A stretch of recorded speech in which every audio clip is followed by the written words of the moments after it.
할렐루야. 오늘 이 새벽에 주시는 하나님 말씀은 신명기 21장 1절로 9절입니다. 내 하나님 여호와께서 내게 주어 차지하게 하신 땅에서 피살된 시체가 들에 엎드러진 것을 발견하고 그 쳐 죽인 자가 누구인지 알지 못하거든 너희의 장로들과 재판장들은 나가서 그 피살된 곳의 사방에 있는 성읍의 원근을 잴 것이요 그 피살된 곳에서 제일 가까운 성읍의 장로들이 그 성읍에서 아직 부리지 아니하고 멍에를 매지 아니한 암송아지를 취하여 그 성읍의 장로들이 물이 항상 흐르고 갈지도 않고 씨 뿌린 일도 없는 골짜기로 그 송아지를 끌고 가서 그 골짜기에서 그 송아지의 목을 꺾을 것이요 레위 자손 제사장들도 그리로 갈지니 그들은 내 하나님 여호와께서 택하사 자기를 섬기게 하시며 또 여호와의 이름으로 축복하게 하신 자라 모든 소송과 모든 투쟁이 그들의 말대로 판결될 것이니라. 그 피살된 곳에서 제일 가까운 성읍의 모든 장로들은 그 골짜기에서 목을 꺾은 암송아지 위에 손을 씻으며 말하기를 우리의 손이 이 피를 흘리지 아니하였고 우리의 눈이 이것을 보지도 못하였나이다. 여호와여 주께서 속량하신 주의 백성 이스라엘을 사하시고 무죄한 피를 주의 백성 이스라엘 중에 머물러 두지 마옵소서 하면 그 피 흘린 자가 사함을 받으리니 너는 이와 같이 여호와께서 보시기에 정직한 일을 행하여 무죄한 자의 피 흘린 죄를 너희 중에서 제할지니라. 아멘. 오늘 본문의 말씀을 통해서 누구인지 알지 못하거든 이라는 제목으로 하나님 말씀 증거하도록 하겠습니다. 오늘 본문은 살인사건에 관한 말씀입니다. 하루를 시작하며 다루기에는 조금 무거운 주제입니다. 그러나 이 말씀이 오늘을 살아가는 우리에게 꼭 필요한 말씀이시기에 주신 줄 믿습니다. 오늘 이 말씀을 통해 우리 각 사람에게 주시는 하나님의 은혜가 있기를 간절히 기도합니다. 신명기 19장에 보면 살인사건이 일어났을 때 그것을 어떻게 처리해야 하는지 두 가지로 말씀하고 있습니다. 먼저 고의로 살해한 것이 아닐 때는 도피성으로 피신하여 보복하는 자들로부터 자신의 생명을 보존할 수 있도록 했습니다. 안타까운 희생이 발생했으나 그로 인해 또다시 억울한 피 흘림이 반복되는 것을 방지하기 위한 것입니다. 그러나 그가 상대를 살해하려는 고의성을 가지고 살인을 저질렀을 때는 그를 데려다가 보복자의 손에 맡겨 죽임으로 무죄한 피를 흘린 대가를 치르게 합니다. 이것을 통해 공동체를 죄악 가운데서 깨끗하게 하려는 것입니다. 그런데 오늘 본문에 보면 누군가에 의해 고의적인 살인 사건이 일어났는데 그 사건의 진범을 특정하지 못할 때 그것을 어떻게 처리해야 하는가에 대한 문제를 다루고 있습니다.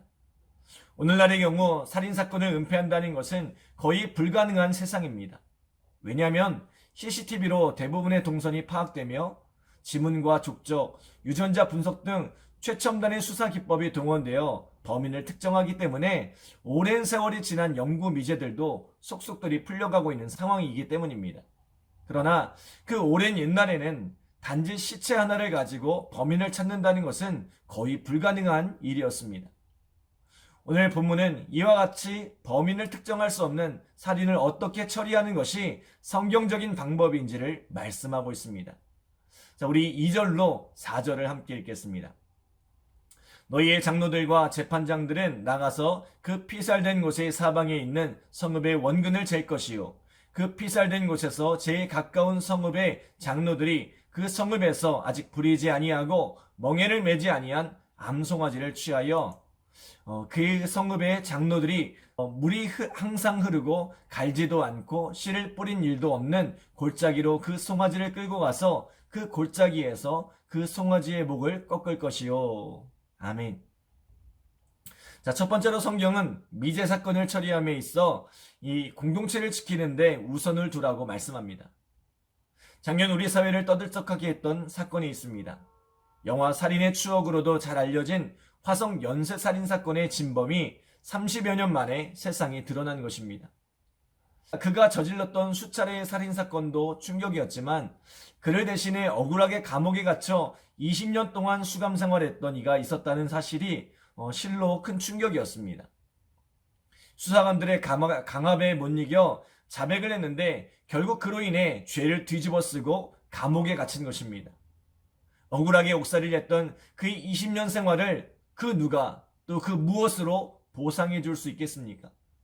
불과 수십 년 전만 해도 과학수사라는 것이 거의 불가능했고, 그로 인해 그 지역에 있는 수많은 사람들이 용의선상에 오르며 강압적인 수사를 받아야 했던 것입니다.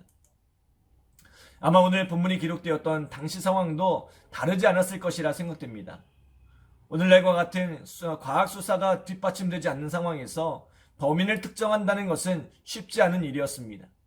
그런데 이러한 상황에서 무리하게 범인을 색출하려다 보면 어떤 일이 일어납니까? 서로에 대한 불신이 깊이 뿌리내리게 될 것입니다.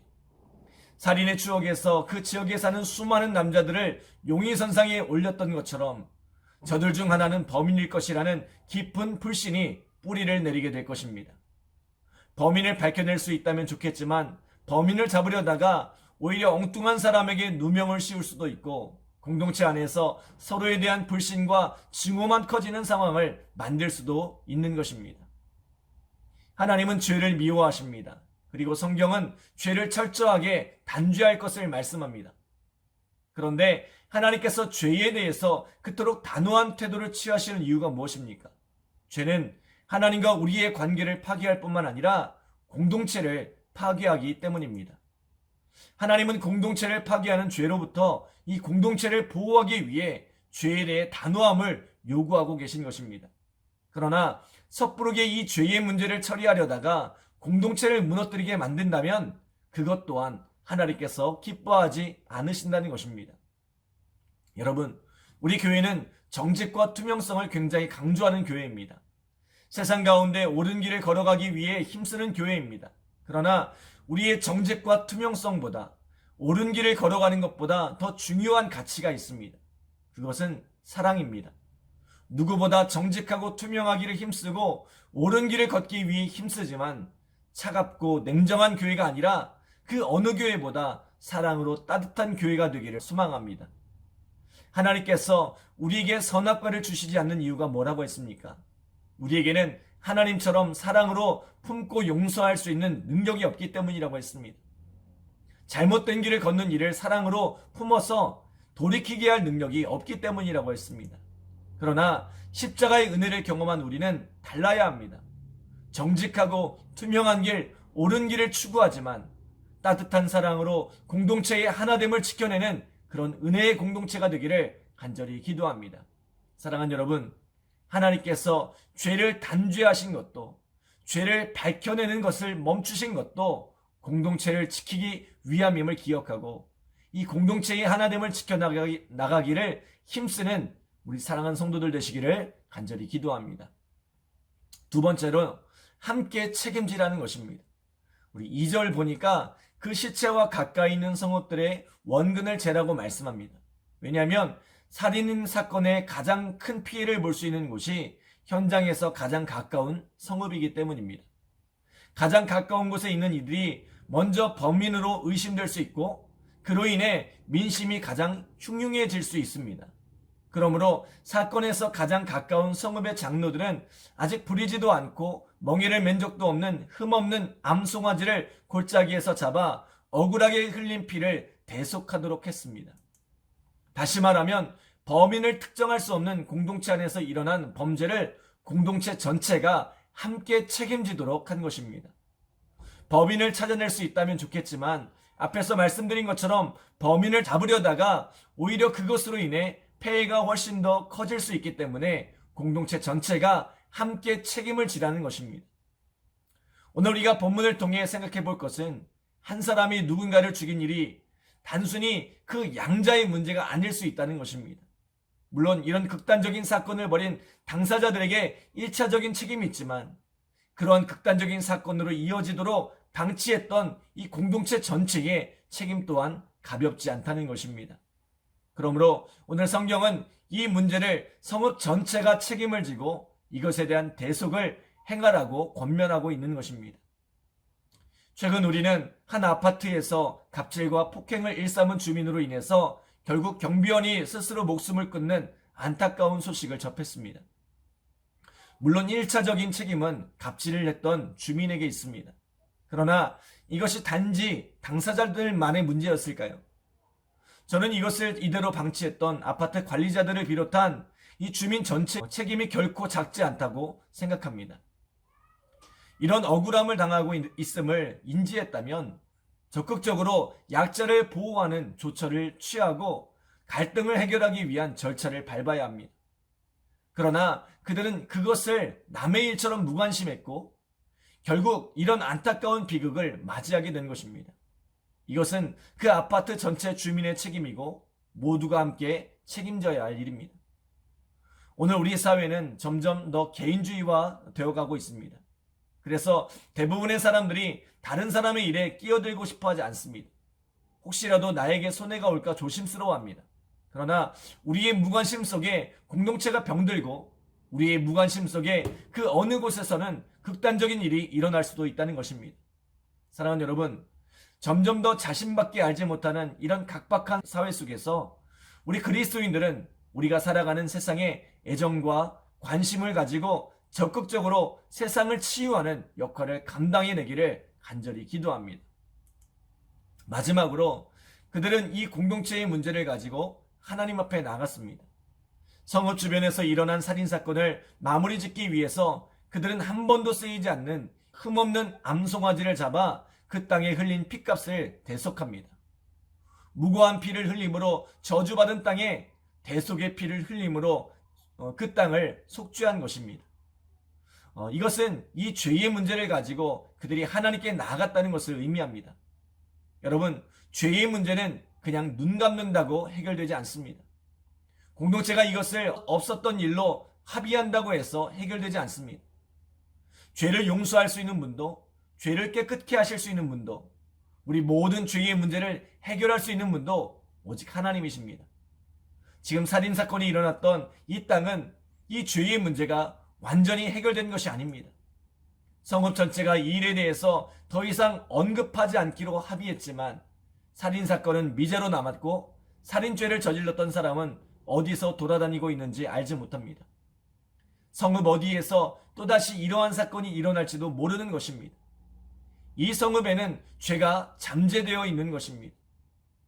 그러나 이 죄의 문제를 하나님께로 가져갈 때에 하나님께서 다스려 주시는 줄 믿습니다.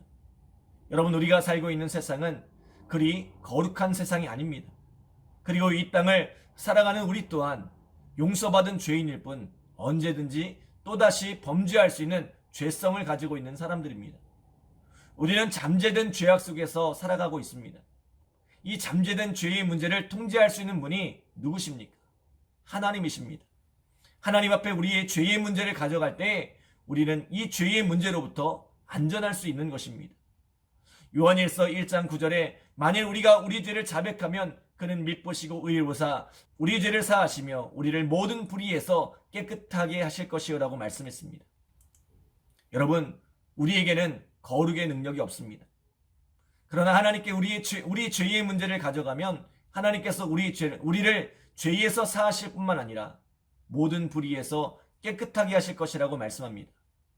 이것은 개인의 죄뿐만 아니라 공동체의 죄도 마찬가지입니다.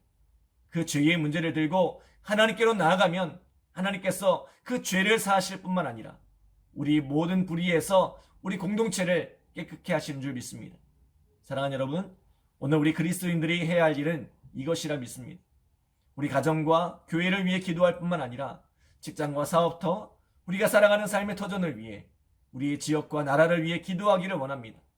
이 땅을 주위에서 건져주시고 거룩한 땅에서 살아가게 해달라고 간구하는 우리 믿음의 성도들 되시기를 간절히 기도합니다.